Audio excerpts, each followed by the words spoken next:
ఈ పిల్లలు ఉన్నారే ప్రశాంతంగా తాగనివ్వర్రా. ప్రశు ఎందుకు కాల్ లిఫ్ట్ చేయలేదు? ఏం లేదనే.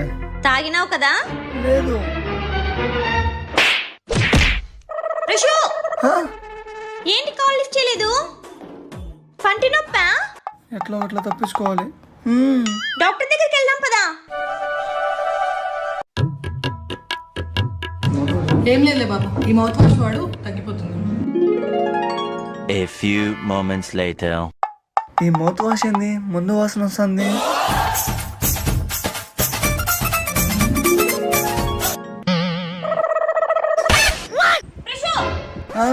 తాగినావా? ముందు వాసన వస్తుంది. మరి పంటి నొప్పి తగ్గలేదు ప్రశు, తాగు.